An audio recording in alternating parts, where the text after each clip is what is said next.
తెలంగాణలో కేసుల రాజకీయ రణం నడుస్తోంది. కాంగ్రెస్, బీఆర్ఎస్, బీజేపీ లీడర్లు చదరంగం ఆడుతున్నారు. బండి భగీరథను అరెస్ట్ చేశామని సీఎం రేవంత్ చెప్తుంటే సరెండర్ చేశామని కేంద్ర మంత్రి బండి ప్రకటించారు. దీంతో పోక్సో కేసులో బోత్ ఆర్ నాట్ సేమ్ అన్నట్టుగా ఉంది. ఇంతకీ ఎవరి మాట నిజం, ఎవరి మాట అబద్ధం? ఐఓగా ఆర్ఎస్పీ, జడ్జిగా కేటీఆర్ మారారా? తెలంగాణ సీఎం వ్యాఖ్యలో నిజమెంత? ఆ ఇద్దరి మధ్య పంచాయతీ ఉందా? డర్టీ పాలిటిక్స్ చేస్తున్నది ఎవరు? ఎవరెవరిని కాపాడుతున్నారు? ఎవరిని ఎవరు ఇరికిస్తున్నారు? రాజకీయ రాక్షస క్రీడపై ఇవాల్టి స్పెషల్ డిబేట్.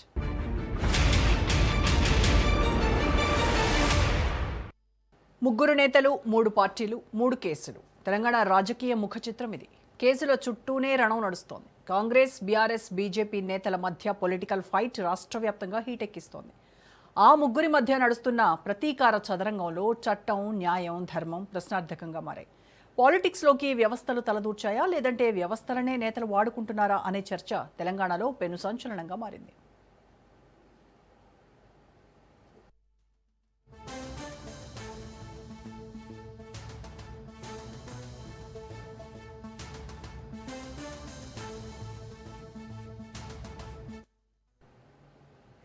మొన్నటి ఓటుకు నోటు కేసు, నిన్నటి డ్రగ్స్ కేసు, నేటి పోక్సో కేసు. వేర్వేరు కేసులైనా, వేర్వేరు వ్యక్తులైనా, వేర్వేరు ఘటనలైనా ఇంటర్లింక్ మాత్రం ఒకటే. రాజకీయ వైకుంఠపాళిలో ప్రత్యర్థిని చిత్తు చేయడమే టార్గెట్. అందుకే ఏ కేసు ముందుకు వెళ్లటం లేదు. ఎక్కడ వేసిన గొంగడి అక్కడే అన్న చందంగా మారాయి. తెలంగాణలో దుమారు రేపిన పోక్సో కేసుపై భిన్న వాదనలు అనేక అనుమానాలకు తావిస్తున్నాయి. బండి భగీరథ కేసులో ట్విస్ట్ ఏంటంటే, పోలీసులు అరెస్ట్ చేశారని తెలంగాణ సీఎం రేవంత్ రెడ్డి అంటుంటే, పోలీసులకే మేము అప్పగించామని కేంద్ర సహాయ మంత్రి బండి సంజయ్ చెప్తున్నారు. దీంతో బోత్ ఆర్ నాట్ సేమ్ అంటూ ప్రశ్నిస్తోంది తెలంగాణ సమాజం. ఎవరి మాట నిజమో, ఎవరి మాట అబద్ధమో నిగ్గు తేల్చాలంటోంది. ఈ కోర్టుల కేసు నడుస్తున్నది, కోర్టు పరిధిలో ఉన్నది.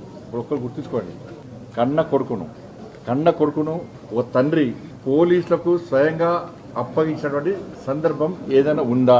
వాళ్ళ కన్న కొడుకును నేను తీసుకుపోయి విచారణకు సహకరించాలని చెప్పి నాకు సమాచారం వచ్చిన వెంటనే నా కొడుకును అప్పచెప్పిన. మా పోలీసులు స్పష్టంగా అరెస్ట్ చేసినామని చెప్పిండ్రు. మా పోలీస్ సిబ్బంది చెప్పిందే నేను నమ్ముతాను. అతన్ని అరెస్ట్ చేసినాము. ఒకవేళ సరెండర్ చేస్తే వాళ్ళ పిల్లవాడిని వాళ్ళ ఇంట్లో పెట్టుకొని పోలీసులను పిలిపించి అప్పచెప్తారు. అప్పజెన్షన్ మీ ఇల్లా నా ఇల్లా? రోడ్డు మధ్యలో పోలీసులు నాకాబందీ చేసి వెహికల్స్ ని చెక్ చేస్తున్నప్పుడు అప్పా జంక్షన్ లో బండి భగీరథ పోలీసులకు చిక్కిండు. బండి భగీరథ్ విషయంలో ప్రతిపక్షాలు రాద్ధాంతం చేయడం సరికాదన్నారు సీఎం రేవంత్ రెడ్డి. పోక్సో కేసులో ఇన్వెస్టిగేటింగ్ ఆఫీసర్గా ఆర్ఎస్ ప్రవీణ్ కుమార్, జడ్జిగా కేటీఆర్ మారిపోయారంటూ ఆయన మండిపడ్డారు. కేటీఆర్, బండి సంజయ్ మధ్య పాత పగలు ఉన్నాయన్న రేవంత్ వ్యాఖ్యలతో ఆ ఇద్దరి మధ్య నడుస్తున్న పంచాయతీ ఏంటి అనే చర్చ జోరుగా సాగుతోంది. అలాగే Raj Pakala farm house drugs కేసును ప్రస్తావించారు ముఖ్యమంత్రి. సొంత బావమరిది డ్రగ్స్ తీసుకుంటే నాడు కేటీఆర్ ఎందుకు పోలీసులకు అప్పగించలేదని రేవంత్ రెడ్డి ప్రశ్నించారు.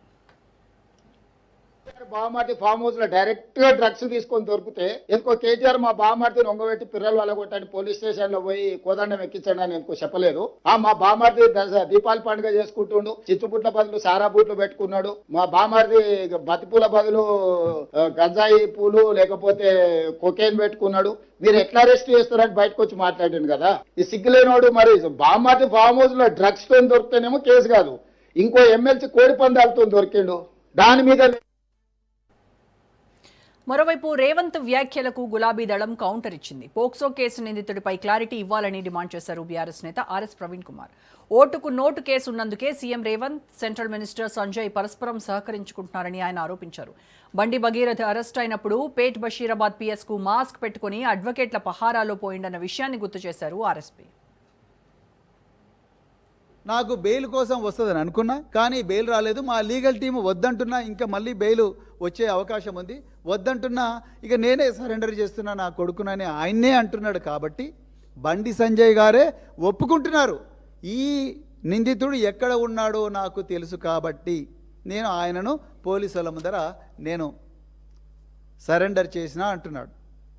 మరి ఆయనకు సరెండర్ చేసినా అంటే ఆయనకు అవగాహన ఉన్నట్టే కదా కొడుకు ఎక్కడున్నాడో.